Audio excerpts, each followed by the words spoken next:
Hey there, class. In this lesson, we're going to be graphing absolute value functions and absolute value inequalities.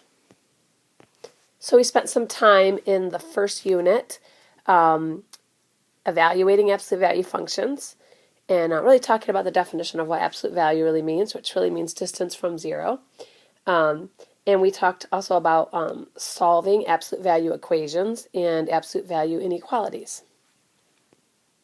Well, the one piece of the puzzle that we didn't address was, what do the graphs of absolute value functions look like? And we're going to start off looking at what's called the parent function, absolute value of x, and we're going to kind of look at the behavior of the graph, what it's shaped like, and some characteristics of it, what the domain and range are.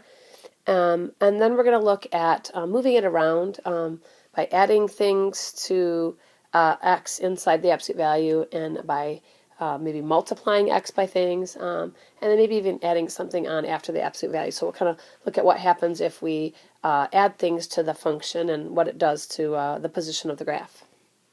So as I mentioned, the absolute value function is written as this: y equals the absolute value of x, or f of x is equal to the absolute value of x. You know, like any function, really, if we wanted to graph it, we could just create a table of values of inputs and put them into the function and see what the outputs would be. So, for instance, if we substituted a -3 into the absolute value of x, we remember that the absolute value brackets basically just make it positive, or if it's 0, keeps it 0, because we're talking about distance from 0. So the absolute value of -3 would be 3.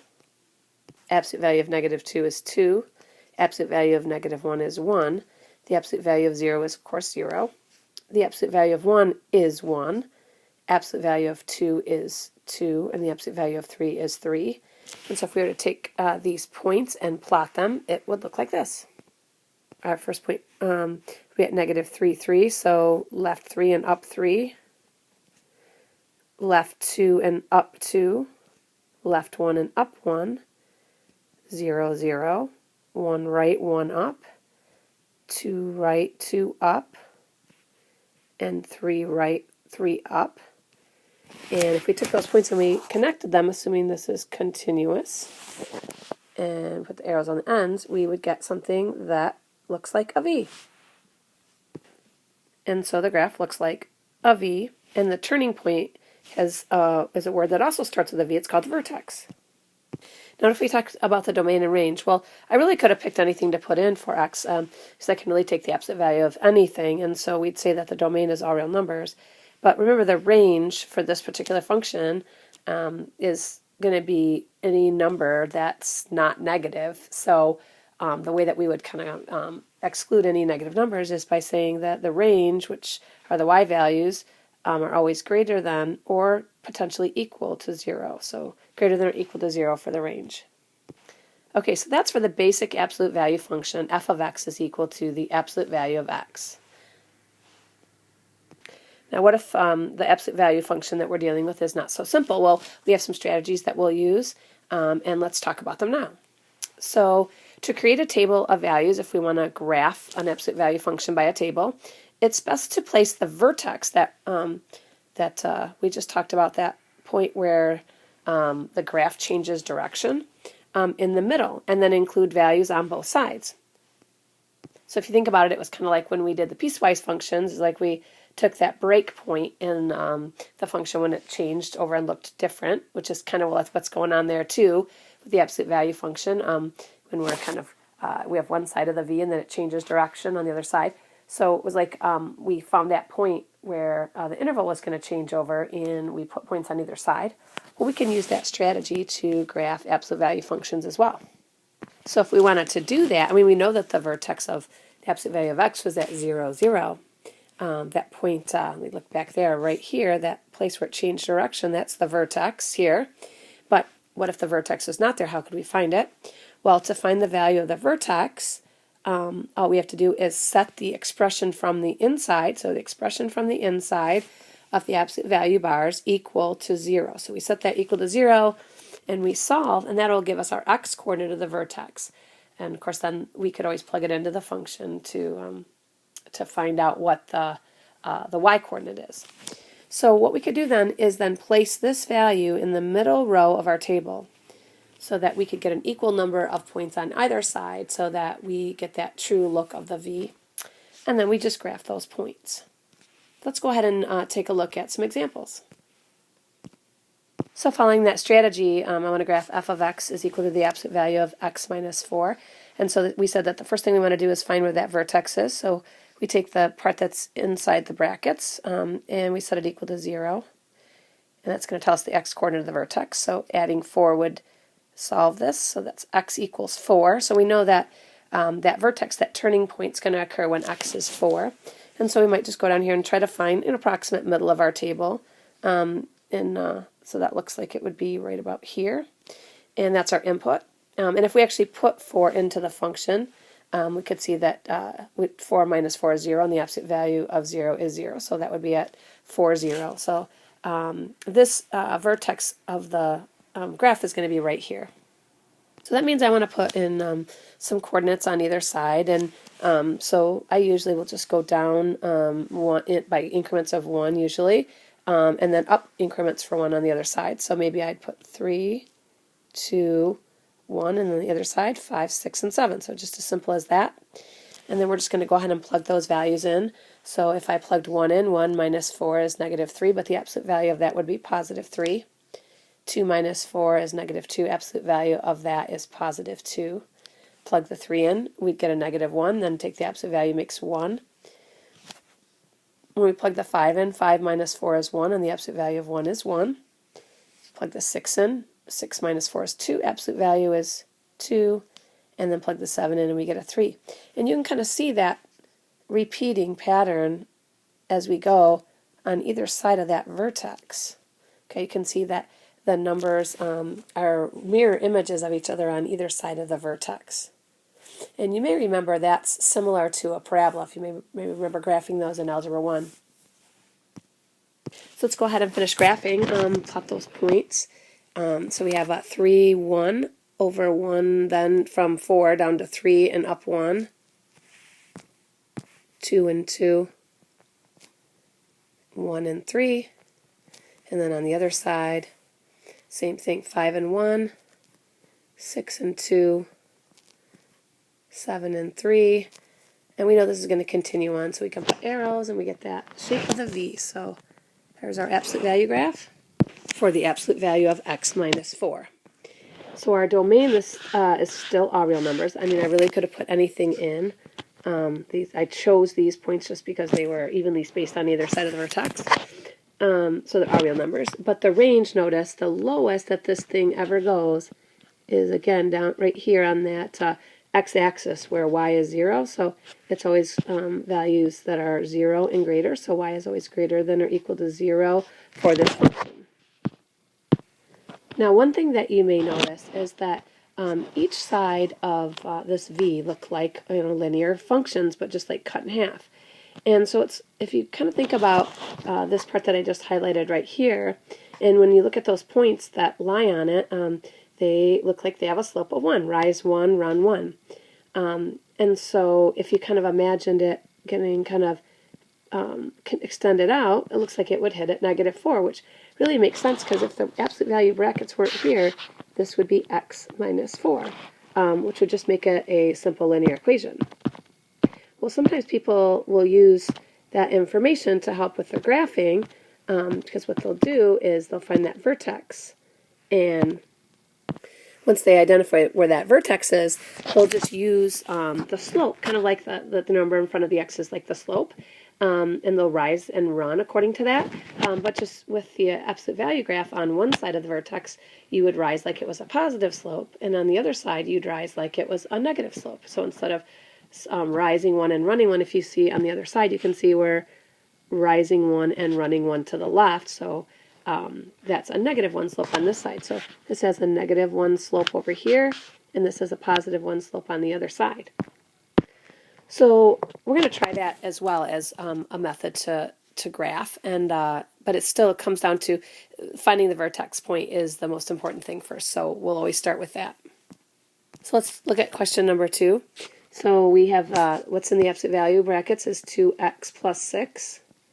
And so we want to set that equal to 0 to find where the vertex is. So we'd have to subtract 6 and divide by 2, and so x is negative 3. So we know the vertex of this graph is going to be at negative 3. So we may want to get points on the either side of that. But maybe this time we'll try to use that slope idea. So you can see that slope is 2.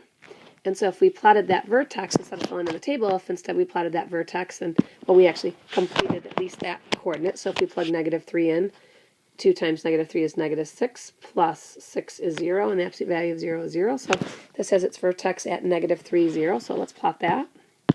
Now this has a slope of positive 2. So I would think that if I rose 2 and ran 1, that would be a point on the line. So let's just think about just to test it. So if I had put a point to the right in my table, like negative 2, and I had plugged it in, negative 2 times 2 is negative 4, plus 6 is 2, and the absolute value of 2 is 2.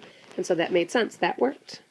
So I'm just going to go ahead and add another point. So rise 2 and run 1. And there's another point. So this is one side of that V. But on the other side, I want to consider this as a negative slope. So instead, I'm going to rise 2 and run 1 to the left instead, like that. And just to check that, again, I could put a smaller number than negative 3, like negative 4 in. If I plugged a negative 4 into the function, 2 times negative 4 is negative 8, plus 6 is negative 2. But then the absolute value of that is positive 2. And so that's exactly where that point would have been. So our idea of using slope actually works. And so instead of finding all those points, we could just do that. So then our domain, again, is all real numbers, because you can put anything in for absolute value. But then when you look here again, that the lowest point this ever gets to is, again, here on this x-axis. That won't always be the case. But in this case, the lowest number I get is 0, so y is greater than or equal to 0. So again, on this graph, we had a positive 2 slope on one side and a negative 2 slope on the other side. So similar to the first example that we did. So we're going to go ahead and set these next two as you try questions. And so I'm going to have you pause the video now and give those a quick try. Tune back in to see how you did. So pause the video now. All right, so thanks for giving those a try. I chose to do both of these by using the idea of slope, and so I just located the vertex, and on number 3 I used a slope of -1 on the left side and +1 on the right, and then on number 4 I used a slope of 3 on the right and -3 on the left hand side of the vertex, which was at -2/3, 0. This is the first time that we had a range that was something other than y is greater than or equal to 0, but you can kind of see why, hopefully. You can see that lowest point that graph ever gets down to is +5. So let's go ahead and turn the page and look at some more examples. Okay, so on the surface, number 5 looks just like ones that we have done. So we go ahead and locate the vertex. We'd look what's in the absolute value, set it equal to 0, and we'd see that, of course, x is -1, and so we would have a vertex that would start at, say, would start at -1, excuse me. And if I put a -1 in, and in the function, -1 plus 1 is 0, absolute value of 0 is 0, and the opposite of that is still 0, so that's -1. But notice there's that negative out in front, so that didn't affect the vertex at all. It's still at -1, 0, so that would be right here. And so now with those last ones, we would have looked and said, oh, look, there's really a 1 in front of the x, and so essentially that means that we have a 1 slope. But in fact, that negative out in front actually changes which branch has the positive slope and which one has the negative, because this is actually a graph that faces down. You may remember that when we had a negative out in front in a parabola, it was facing down. It was a sad face parabola like that. When you remember the parabolas. What's the same way with absolute value, that that negative makes it face down. And so instead of doing the rise and run the way that we normally would, we actually want to do it on the opposite branches. So when I go to the right of the vertex, I actually want the slope to be negative on that side. So I would rise -1 and run 1 like that. And then, well, actually, it's basically like, using your slope rise 1, run 1, but you're just facing it down. And then on the other side, go the opposite way, so like that. So then you'd rise a -1 and run -1, which makes that positive slope. And so it ends up giving us this absolute value graph facing downward. And so that negative out in the front really just flips the figure down. So the impact that that is going to have is, although the domain is still all real numbers, that range really is only going to include 0 and numbers below that. So that's going to be y is less than or equal to 0, because that, again, the absolute value graph is going to face down, so the highest it ever gets up to is 0. Because that negative is out in front, that absolute value can't take care of that negative, and so essentially every single output except for the vertex is a negative number. So this next one is actually supposed to say 6. Sorry about that. We had 2 4s. But let's do one more. So we want to identify the vertex. So this one has something a little more going on outside the absolute value. It's got the -4 off the end. Let's see what the impact of that is. So we take the half x plus 1. We set it equal to 0 to find where our vertex is. Add 1. Subtract 1 from both sides. And then multiply by 2 over 1. And that gives us x is -2. And so we know that the vertex is at -2. We could make a table of values if we wanted to. But now the output, so we got to take -2 and plug it in. So if we put it in up into this function, right there for x, we would see that half times -2 is -1. Add 1, that makes 0. Absolute value of 0 is 0, but then subtract 4. So in fact, this vertex is actually now relocated to -2, -4, so it would be right here. So if we wanted to use the table way, of course we could just pick some values on either side of -2 to plot it that way, but if we wanted to use this idea of slope, our slope is 1/2.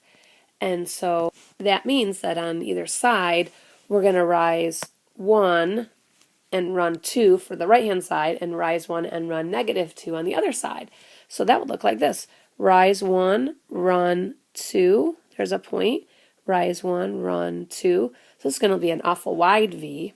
Going to widen it right out. On the left-hand side, we'd rise 1 and run -2. Rise 1, run -2. And so there again, we got this idea of the V, much more stretched out. And that's the impact of that 1/2 slope. Just like a half slope on a line really just flattens it right out, because you're only rising 1 for every 2 that you run. So what about the domain? Okay, so our domain is still going to be our real numbers. But our range, our output, we can see that it's going to continue to go up after the vertex, but the lowest point is that vertex. And as it turns out, you can always tell the parameters of your range by looking at the y-coordinate of the vertex. That y-coordinate of that vertex was right here. That's why it's also important to find that. It was at -4, and sometimes that'll be the highest point the vertex gets to if the absolute value graph points down, like in the prior example, or if it points up, that'll be the lowest point it ever gets to. So in this case, y is always greater than or equal to that number. So that vertex has a lot of significance where you want to start for your graph, but it also tells you everything you need to know about the range. So next we're going to look at a piecewise function, since that's a lesson we just finished up on, and in it we're going to look at, and we're going to have a piece of it that's absolute value graph. So let's see, going back to the strategy we used with piecewise functions, we'd create a table, and I've done that for you already. So, and we identify the point where the interval is going to change over for the pieces of the function, and we see that that's at 4. So now what we want to do is we want to evaluate this first function right here up till we get to 4. So like that's our boundary point, is at +4, which is right here. And that's where the graph's going to change over then to be absolute value after that. So we know that we would want to use an open dot once we evaluate 4. We do want to plug in 4 just because we don't want to have a big gap in our graph. But and then after that, we'll use the absolute value function. So actually, in this first column, I'm not going to evaluate it once I get past 4. And in the second column, I'm not going to plug anything into that absolute value function until I get to 4. So I just scribble those out, less to have to do with that. So plugging, starting in -1 up to 4, we're going to plug into negative 2x plus 1. So plug in -1 and we get 3. If we plug 0 in, we get 1. If I plug 2 in, I get -3. I'm sorry, if I plug 1 in, I get -3. Excuse me, I'm sorry, sorry, -1. If I plug 2 in, I get -3. I was just getting ahead of myself. If I plug 3 in, -2 times 3 is -6, plus 1 is -5. And if I plug 4 in, that's -8, plus 1 is -7. That's going to be the one I'm going to put an open dot on. So I like to go over it and plot those first. So -1, 3. Let's see, -1 and 3, 1, 2, 3. There's that point right there. At 0 and 1, there's that point. And the next point is 1, -1. So over 1, down 1. And 2, -3. 3, -5. And then finally the open dot at 4 and -7. That will be right there. And then I'm just going to connect it so that it's continuing to the left forever, because I can continue to put smaller numbers in. I just cannot go over 4. And then I'm going to pick up for the other graph at that point. So starting at 4, I'm going to plug into the absolute value of x minus 3. So 4 minus 3 is 1. Absolute value of that is 1. Then I'm going to plug 5 in, so that's 2. And then I plug 6 in, and that's 3. So I'm going to plot those. Starting with a solid dot at 4, 1. So that would be right there. Again, right on that boundary line. 5, 2. And 6, 3. And you can't even really tell that this is an absolute value graph because you can't see that V. It wouldn't really have shown the V until we got to the vertex, which is actually, you can tell, if you look right here, is at 3 and 0. So that would have been right here. If we had gone that far, it would have been right here, and then it would have started going back that way. So we can't even really tell that from looking at the graph that that's an absolute value piece of the function. And if you were asked to give the domain and range, I mean, you can see that the domain really could be anything. There's no breaks in the graph. Even there where that boundary line is, we still have a value, an output for it. It's just on the red graph instead of the blue. But the range, notice that the lowest we're ever going to go to is right down here, and we actually don't even get to it. There's an open dot there, so the lowest value is at that lowest point of -7. So the y values would be greater than, in this case, 7, because it never actually gets that low. So if that was asked, you could still evaluate the domain and range. Let's go ahead and turn the page and look at graphing absolute value inequalities. Okay, so we're just going to add on a little bit to this because we actually have already talked about graphing inequalities, and we know there are special things you have to do when you graph linear inequalities, like have certain kinds of line styles and have shading, and the rules still apply for absolute value inequalities. And so we're going to use the strategies we've already used for graphing. So that might mean make a table of values or use what we know about rise and run, the slope, and we use that method as well, kind of a combination of finding the vertex and using the slope. So we'll either make a table of values or graph that way, and then we're going to graph it using, and you may remember the dashed lines for greater than and less than, and then if we were going to have a greater than or equal to or less than or equal to, then we're going to use a solid line on those. And then, of course, the shading. So that shading still is an important piece of inequalities because that shows where all the solutions are, besides if they're possibly on the boundary graph as well. And so we'll shade above if it's a greater than or equal to. And then we're going to shade below the graph if it is less than or equal to. So we'll go ahead and look at a couple that are a little more complicated. It looks like 1 and 2 are pretty uncomplicated, so maybe we'll come back to those when we're ready to do some U-tries. Let's go ahead and try number 3 and 4 to start. So first of all, finding the vertex on number 3. So we want to set this part equal to 0. And we're going to solve and find out what the input will be at the vertex. So subtracting 6 and dividing by 4. So x would be negative 6/4 or negative 3/2. And so we know that if we were going to do a table, we would put that in the middle of our table, maybe right here. And so again, you can feel free to just straight up do the table if you want to, but when I plug that in, negative 3/2, since there's nothing on the outside of the absolute value, we know that actually when you substitute this in, this will actually make it 0. So this is where the vertex is. So at negative 1.5 and 0, so right about there.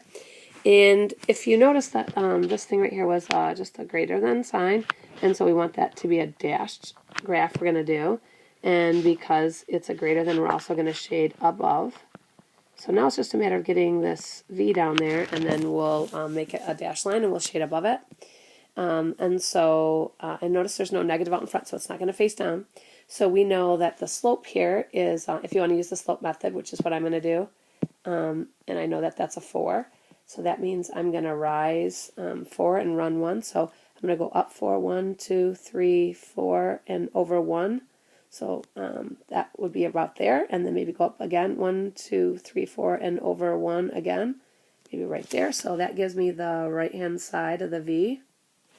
And then on the other side, so it's a very steep graph.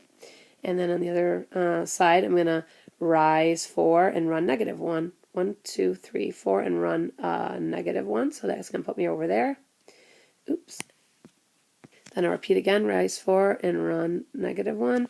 And then I got that side, and then I'm going to connect them. Oop, and I just noticed. That's okay.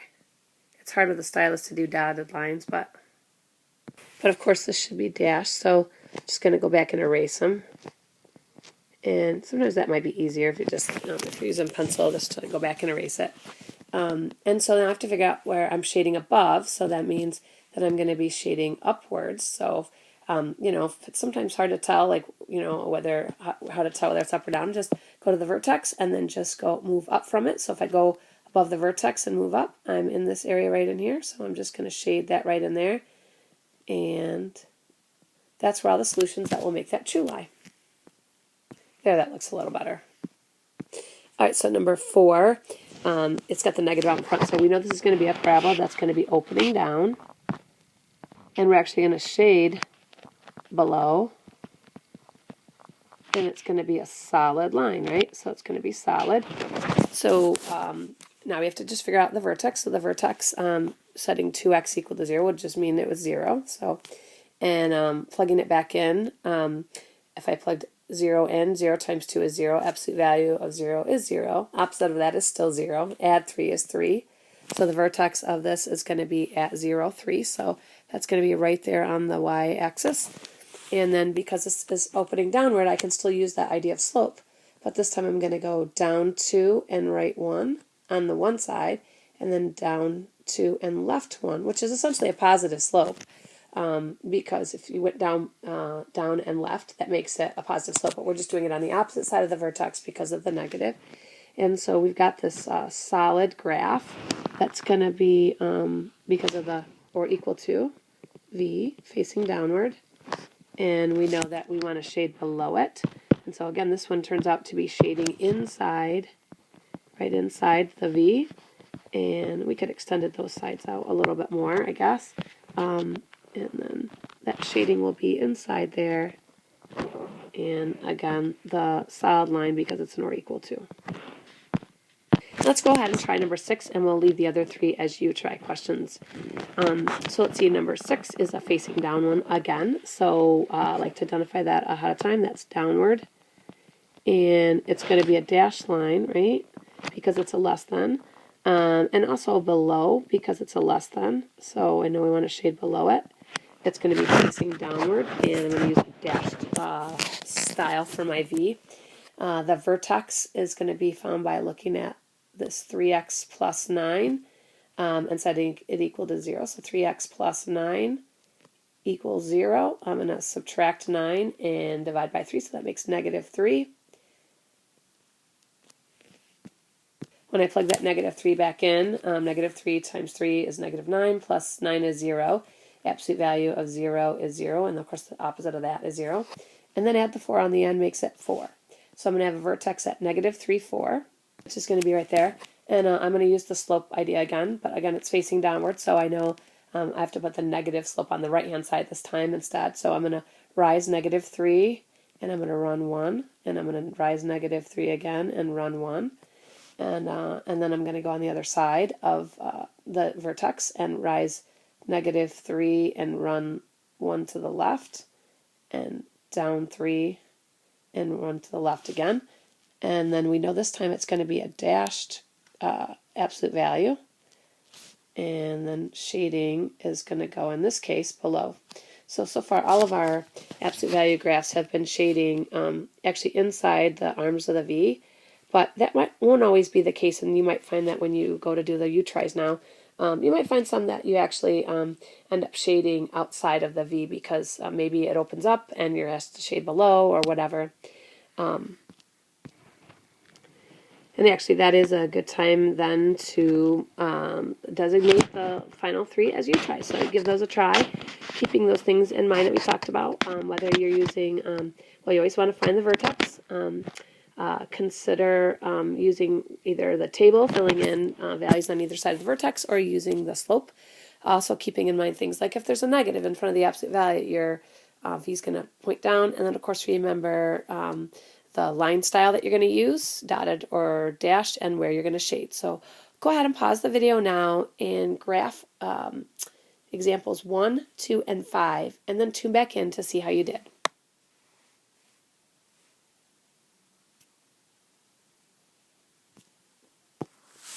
All right, so thanks for giving those a try. Here are the answers for number 1 and 2. And notice the dashed line. And there's that first example of where we actually were shading outside of the V. But because it was below and the V opened up, we had to shade actually outside of the V. And then take a look at number 2, where the vertex is at 5, -2. Shading is above and solid graph. And then let's take a look at number 5. Vertex was at 6, -7, facing upward, solid V, and shading above. So that actually does it for today's lesson. So thanks for tuning in.